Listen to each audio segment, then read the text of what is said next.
মানে পৃথিবীর ভিতরে খুবই রিসেন্ট সময়ের ভিতরে লিবিয়া নতুন করে জেগে উঠবে।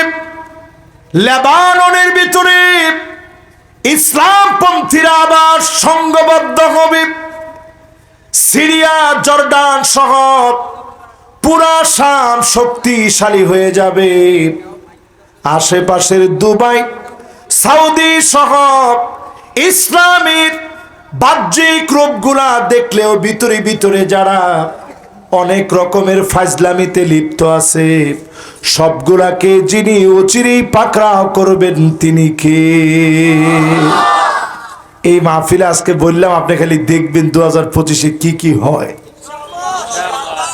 হায়াতে যদি বাঁচেন 2026-এর আগে যদি কোনো মাহফিলে 2026-এর জানুয়ারিতে আল্লাহ আমার হায়াতে রাখে, আপনাদেরকে হায়াতে রাখে, আপনি গিয়ে কোয়েন হুজুর ওই মাহফিলে তো বলছিলেন এই হইব, হয়নি তো।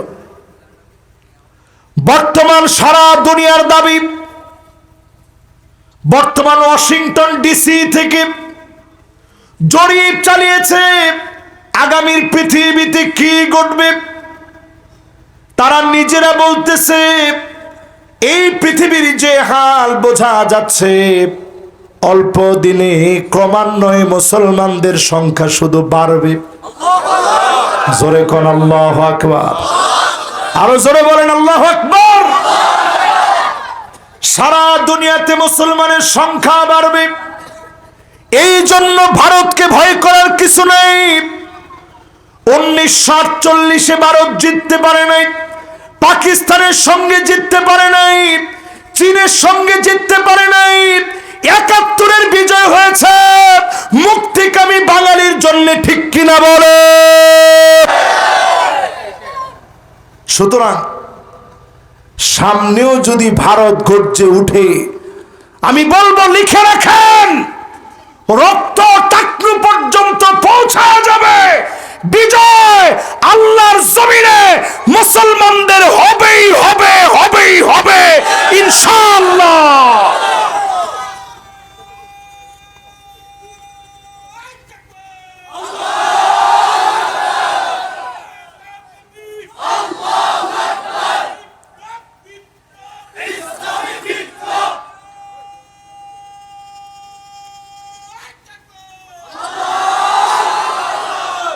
এই যে বিপ্লবের স্লোগানটা দিচ্ছে, এটাই আমাদের আগামী দিনের পথ দেখাবে। জোরে কোন আল্লাহু আকবার।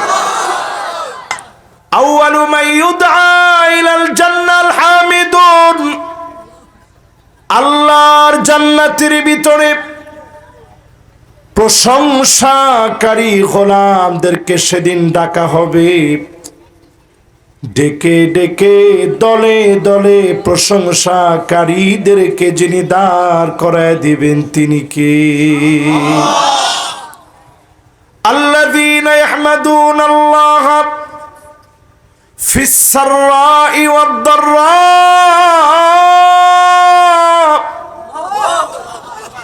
সুখে দুঃখে কষ্টে আনন্দে জীবনের সব সময় যারা প্রশংসা করেছে, ডেকে ডেকে যিনি প্রথম কাতারে দাঁড় করায় দিবেন তিনি কে? ছোট্ট এই সবকটা দিয়ে মাহফিলটা শুরু করতে চাই। জেলখানায় চলে গেছেন, তখনও প্রশংসা কার?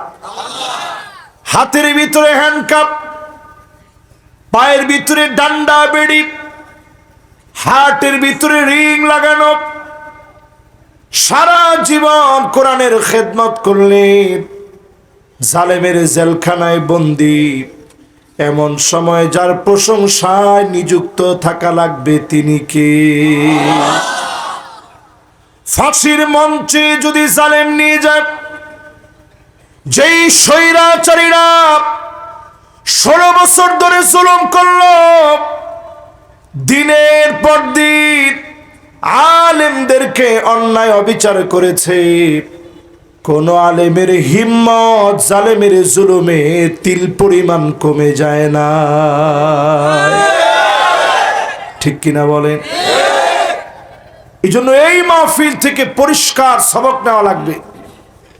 জীবনে যতদিন বাঁচবেন জান্নাতের প্রথম কাতারে থাকার আমল প্রশংসা লাগবে কার? সুখে দুঃখে কার? সে আল্লাহর প্রশংসা দিয়ে শুরু করে নবীজির নামে হৃদয় ছোঁয়া ভালোবাসা নিয়ে আরো একটা বার দরুদ শরীফ পড়ি, সকলে পড়ি মুহাম্মাদুর রাসূলুল্লাহ সাল্লাল্লাহু আলাইহি ওয়াসাল্লাম। সবাই পড়ছেন? এবার আর আপনাদেরকে বেশি কষ্ট দেব না, চলেন সরাসরি, যেহেতু পঞ্চমতম তাফসীরুল কোরআন মাহফিল, দুইটা আয়াতের তাফসীর আজকে আপনাদেরকে শোনাবো। আমি যেখান থেকে তেলাওয়াত করছি, হাফেজে কোরআনরা বলেন তো দেখি এটা কোন সূরা থেকে তেলাওয়াত করছি? وَيَوْمَ يُحْشَرُ أَعْدَاءُ اللَّهِ إِلَى النَّارِ فَهُمْ يُوزَعُونَ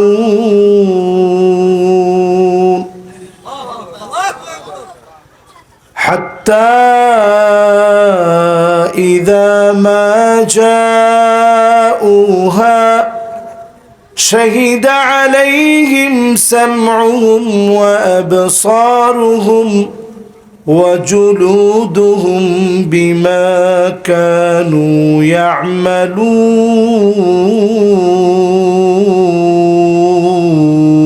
يعملون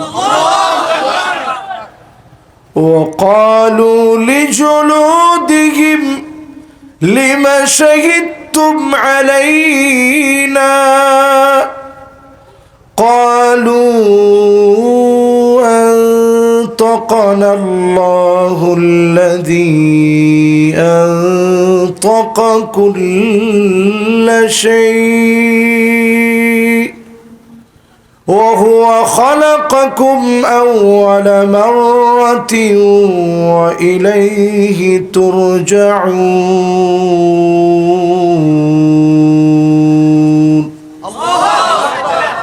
বলেন কোন জায়গা থেকে? আমিন সিজদা। কে কে বলছে দেখি? মাশাআল্লাহ, সুন্দর হইছে। এই সূরার আরো একটা নাম আছে, কে বলতে পারবেন? সূরা ফুসসিলাত। কোন কি নাম?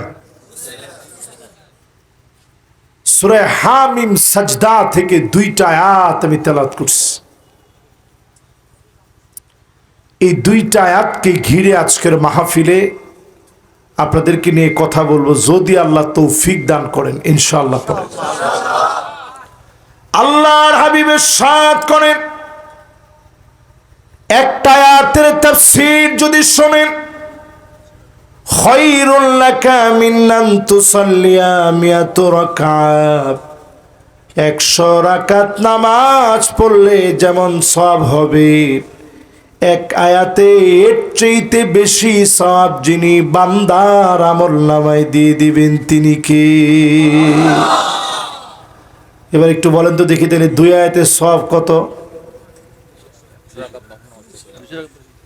এক আয়াতে যদি 100 রাকাতের চাইতে বেশি হয়, তো দুই আয়াতে কত? আচ্ছা, আমরা নোয়াখালীর লোককে এখন কি সহজ সরল হয়ে গেছেন না? আচ্ছা, নোয়াখালীর লোক কি সহজ সরল না চালাক? মাশাআল্লাহ, চালাক কে কে আছেন একটু হাত তুলে তো দেখি। মাশাআল্লাহ, এমন এক হিচ্ছে হাত তুলছে, হেতের হিসাব নামা এখনো লেখা শুরু হয় না। এবার আর কে কে আছেন চালাক, হাত তুলে তো দেখি। আরেকজন হাত তুলছে, হেতেরও হিসাব নামা এখনো লেখা শুরু হয় নাই, নাবালেগ হল আইন, শিশু আর কি। এবার আর কে চালাক আছেন একটু হাত তোলেন। বীরুন কারীম, সম্ভ্রান্ত সহজ সরলদেরকে দিয়ে আল্লাহর জান্নাত ভরপুর হয়ে যাবে। খিব্বুল লাঈম, দুর্ত মুনাফিক বাটপার চিটার যারা হবে, 16 বছর যারা জাতিকে অতিষ্ঠ রেখেছে, নালায়েক গুলার জায়গা মানুষ মাফ না করলে জাহান্নামে হবে, ঠিক কিনা বলে? কথা কি আপনাদেরকে বুঝাইতে পারতেছি? তাহলে এবার একটু চিন্তা ভাবনা করে কোন আপনারা চালাক না সহজ সরল? বেশি চালাক হইেন না, সহজ সরল থাকিয়েন। সহজ সরল মানে আবার ব্যাককল না, সব বুঝি কিন্তু কই না, এটার নাম সহজ সরল। কত গুণ বেশি? মাশাআল্লাহ, হেতে আমার ওয়াজের মধ্যে আজকে নতুন একটা যোগ করে দিচ্ছে। মাশাআল্লাহ, কত গুণ বেশি? আমি কিন্তু এটা এইভাবে চিন্তা করিনি। ও হাই স্কুলের টিচার, মাশাআল্লাহ, সম্মানিত মানুষ, মাশাআল্লাহ। দেখছেন? তাহলে এবার সবাই কোন কত গুণ বেশি? আমরা কত, তারা কত, কত গুণ বেশি আমাদের চাইতে? আপনি মনে করিয়েন না এগুলা সাধারণ যেন তেন শূন্য। সেই সময়ের পরাশক্তি রোমক সম্রাটের একেবারে ট্রেনিং বিল্ড আপ করা সেই সময়ের রোমক সম্রাটের সৈন্য 4,40,000 মুসলমান একটা চিঠি লিখস। আমি যদি আপনাদেরকে লেখা দেখাই আপনাদের হিম্মত বেড়ে যাবে।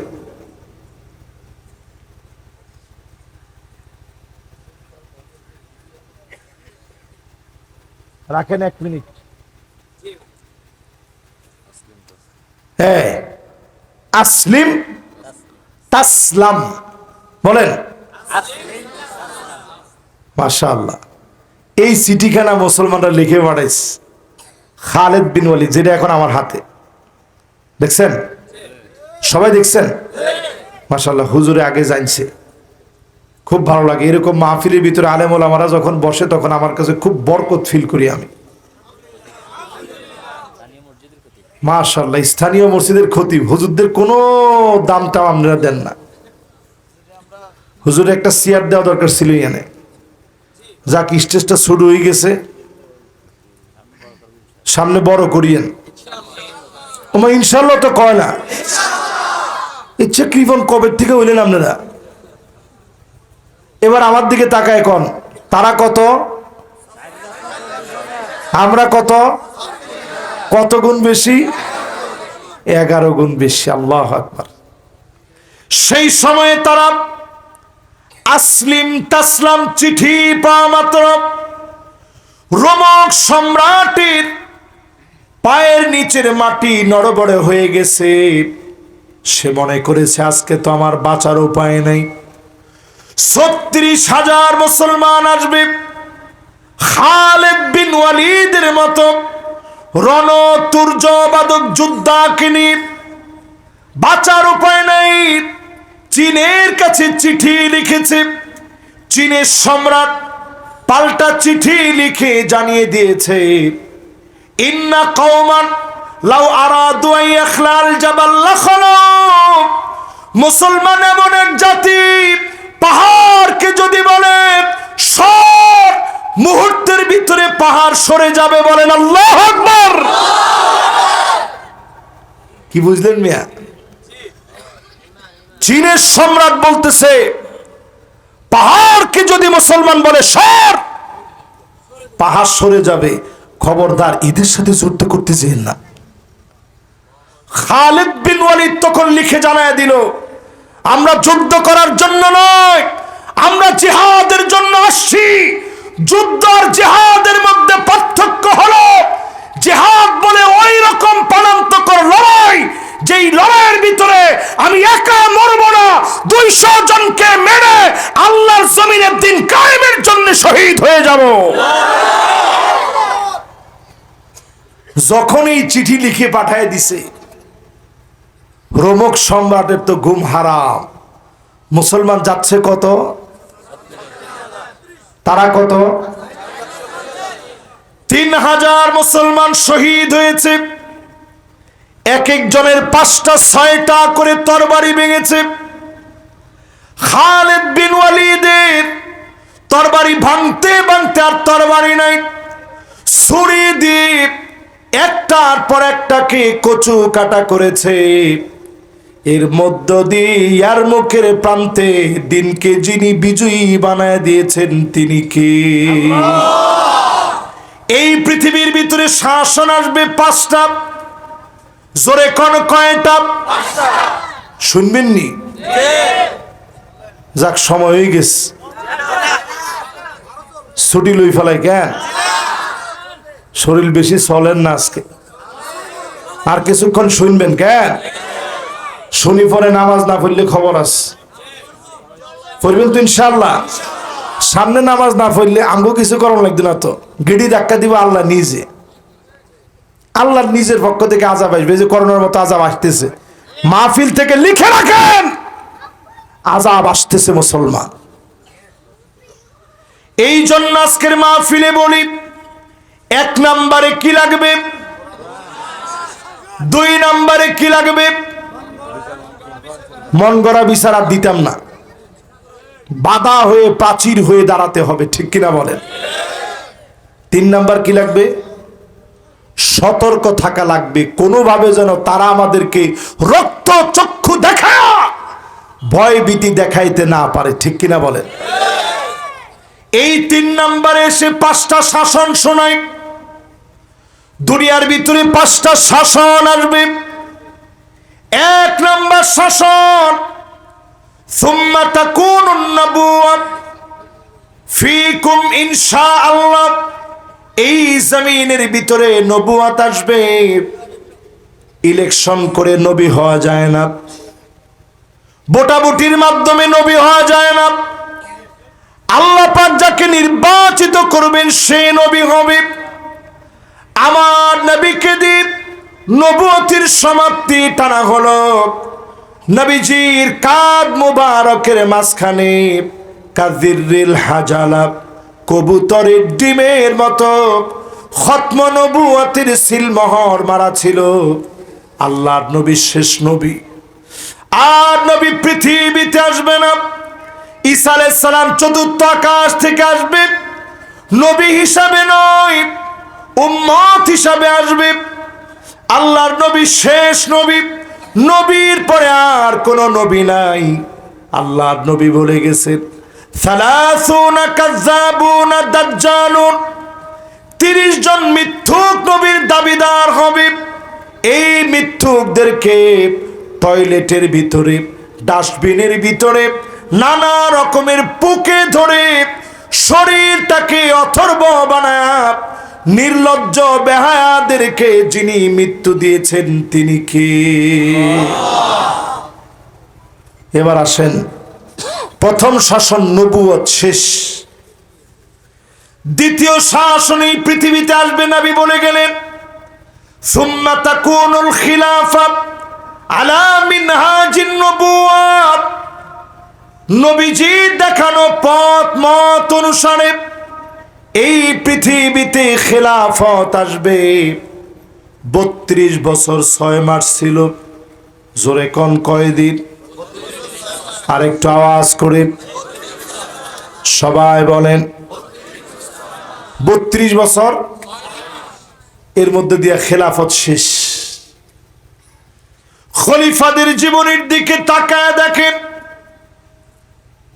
মাইকেল এইচ হার্টের মতো ব্যক্তি, কত কত খ্রিস্টান পিকে হিস্ট্রি সহ যারা ইতিহাস লিখেছে, একজন খলিফাদের 1 টাকা দুর্নীতি প্রমাণ করতে পারে নাই। শাসকদেরকে শ্রেষ্ঠ শাসক যিনি বানিয়েছেন তিনি কে? কতদিন ছিল? 32 বছর 6 মাস, 36 বছর নামে কম।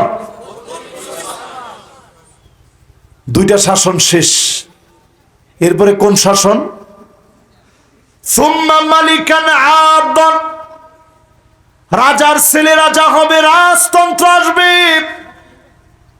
এই জমিনের ভিতরে উমাউই, আব্বাসি, ওসমানি, মামালুকি, ইউরোপে 800 বছরের মুসলমানের শাসন, 700 বছরের অটোমান সম্রাটদের শাসন, সারা দুনিয়ার ভিতরে মুসলিম নেতৃত্বে ভারতের বিরাট শাসনের ইতিহাস সবগুলো আল্লাহ রাব্বুল আলামিন দিয়েছে। সময়ের পরিবর্তনে এগুলো সবগুলাকে সুম্মা ইয়ারফাউহাল্লাহ, আল্লাহ পাক উঠায় নিয়েছেন। এই শাসনগুলা শেষ হয়ে গেল, যিনি উঠায় নিয়েছেন তিনি কে? আল্লাহ। তাহলে 1 নাম্বার 2 নাম্বার পরে কত? 1 নাম্বারটা কি? নবুয়ত। আওয়াজ করে বলেন কি? দুই নাম্বার কি? কতদিন ছিল? লিল্লাহে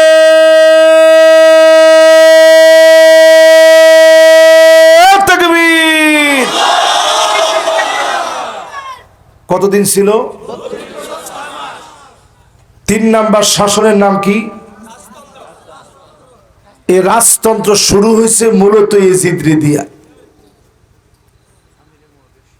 এই ইয়াজিদকে দিয়ে শুরু হয়ে পুরা পৃথিবীর ইতিহাসের সবচেয়ে ন্যাক্কারজনক ঘটনা ইয়াজিদের সময় হয়েছে, ঠিক কিনা বলে?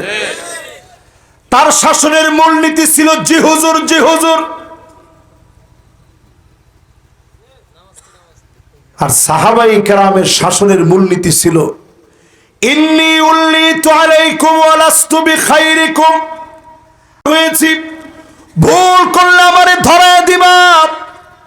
মহিলা হযরত ওমরের সামনে খুতবা চলাকালীন সময়ে ধরায় দিয়েছেন। হযরত ওমর একবারের জন্য রাগ করেন নাই।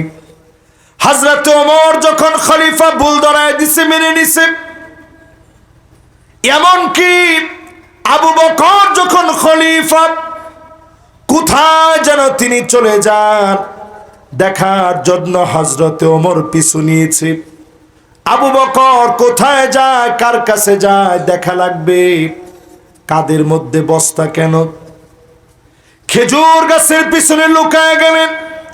নজর করে দেখে জীর্ণ শীর্ণ ভাঙা ঘরের ভিতরে গেছে।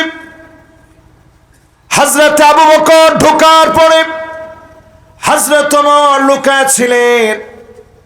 খানিকটা সময় পরে হযরত আবু বকর যখন বের হয়ে আসলেন, হযরত ওমর এবার লুকায় থেকে দরজার সামনে গেলেন।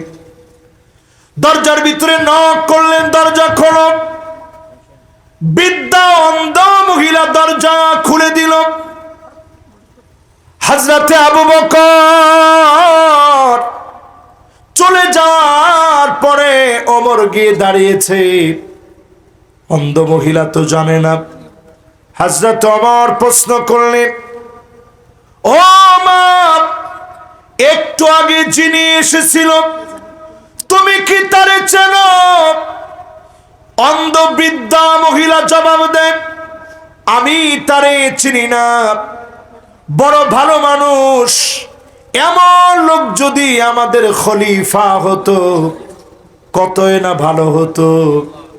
নিজে কাদের ভিতরে বস্তা নিয়ে আমার ঘরের ভিতরে খাবার দিয়ে যায়।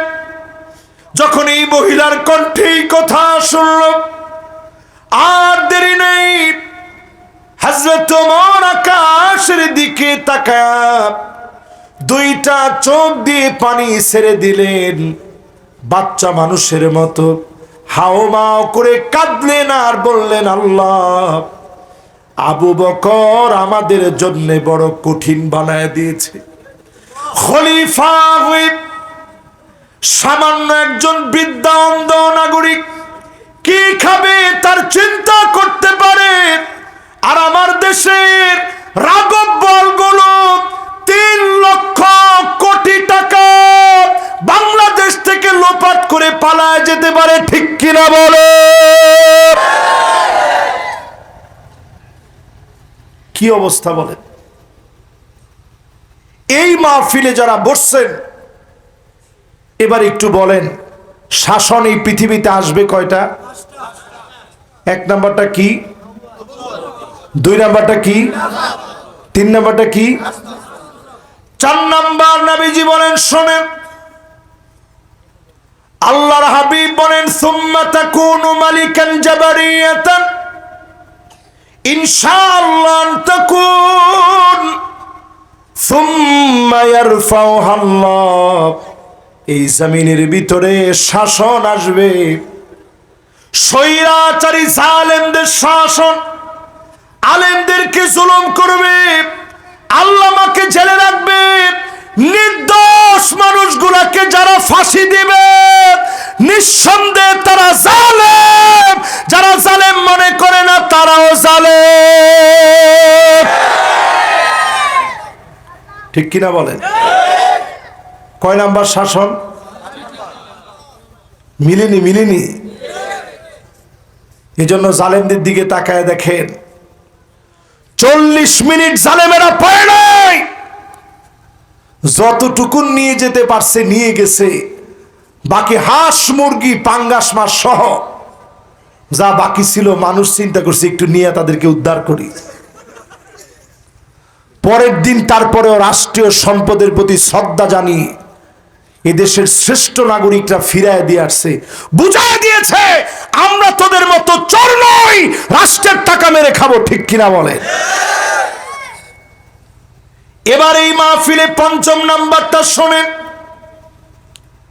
আল্লাহর হাবিব বলেন, এই দুজন কোথায় যায়? ওই দুজনে খাইতে যায় কেন? যা খাইয়াও। এবার আমার দিকে সবাই তাকান, ছুটি নেই কিন্তু, মাশাআল্লাহ মোটামুটি 1 ঘন্টার উপরে হয়ে গেছে, তাহলে আর বেশিক্ষণ আমনে করে কষ্ট দিতাম না। এমন কি চলবো? এ ওয়াজ কি এতক্ষণই শোনার লাগে? ও আয়াতের তাফসীরে আবার শেষ হয় না তো।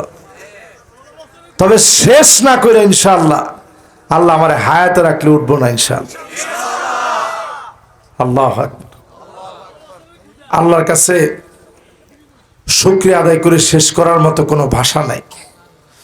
আগে অনেক জায়গায় মাহফিলে আসলে বাধা পেতে হতো, এখন আমরা নির্দ্বিধায় মাহফিলে কথা বলতে পারতেছি। ঠিক কিনা বলে? আমি কি আমার বাপ দাদার একটা কথা বলছি? আমি মিশরে পড়ালেখা করছি, অমুক জায়গায় ঘুরতাম গেছি, এই হয়েছে সে হয়েছে, এগুলো বলছি নি। আমি বসার পর থেকে কোরআন হাদিসের কথা বলতে গিয়ে যদ্দূর বলছি, আল্লাহর কসম কোন দলকে খুশি করার জন্য বলি নেই, কথাগুলো আল্লাহর জন্য বলেছি। ঠিক কিনা বলে? আপনারা বুঝেননি না? এবার কোন শাসন কয়টা? ৪র্থ নাম্বার কি? আল্লাহ নিজে আল্লাহর হাবিব রে দিয়া, আল্লাহর হাবিব বলতেছে সুম্মা ইয়ারফাউ আল্লাহ, আল্লাহ নিজে সৈরা শাসকদেরকে কবর দিবে। জোরে কোন আল্লাহু আকবার। 5 আগস্টে বাংলাদেশের দিকে তাকান, যেই বিজয় বাংলাদেশে আসছে 5 আগস্টে, একইভাবে বিজয় এসেছে সিরিয়ার জমিনে। 12 বছর নির্যাতনের পরে সিরিয়ার জমিনে বিজয় আসছে 8 ডিসেম্বরে। জোরে কোন আল্লাহু আকবার। এখানেই শেষ না, মিশর বিজয়ের জন্য উদ্গ্রীব হয়ে আস। অলরেডি আন্দোলন চলছে। 2025 অনেক জালেমদের কবর রচনার বছর হবে। অসংখ্য জায়গায় জালেমদের কবর রচিত হবে। কালেমার পতাকা পতপত করে উড়বে। কোন জালেম আটকা দিতে পারবে না।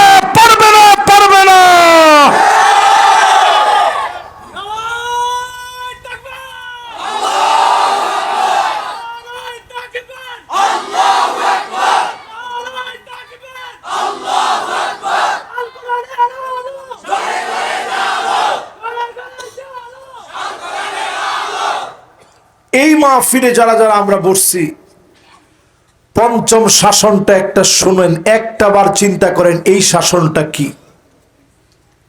আল্লাহর হাবিব বলেন, সুম্মা তাকুনু খিলাফাতান আলা মিনহাজি নবুওয়াতিন।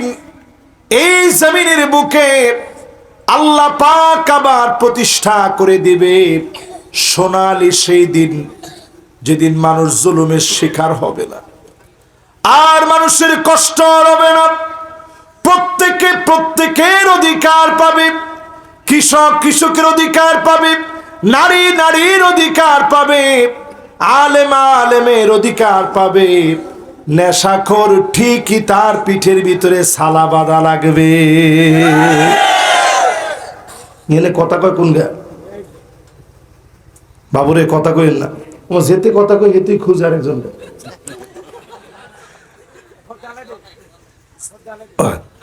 যেতে কেউ নাই কইছে, হেতের লগের গা কথা কইছে। কিন্তু আমি কোন সময় মাইকম্যানদেরকে কখনো আমি ধমক দেন। এই যে আজকে মাইকটা কত সুন্দর, আমি যদি মাইকম্যানকে ধমক দেই, মাইকম্যান কইব যে হুজুর আমনে ধমক দিয়েছেন, রাখেন আল্লাহর কাছে কইয়ের। হেতে আল্লাহর কাছে কই, আল্লাহ হুজুরের গলার ঠাডা ফলাও, আল্লাহ মাফ করুক, কোন আমিন। এই জন্য কখনো ওনাদেরকে বকাবকি করার কোনো ইখতিয়ার আল্লাহ আমারে দেয় নাই। যদ্দূর আপনি পারবেন আপনি আপনার সামর্থ্য অনুযায়ী বয়ান করবেন, এখানে চেতাচেতি রাগ করার কোনো সুযোগ। এবার একটু আপনারা আমার সাথে বলেন, ৫ম নাম্বার শাসন সোনালী সেদিন আসবে। আল্লাহর নবী প্রত্যেকটার মধ্যে বলছেন আল্লাহ উঠায় নিবে, কিন্তু যেই দিন জমিনে আবার দিন কায়েম হয়ে যাবে, কোন জালেম আটকা দিতে পারবে না, পারবে না, পারবে না।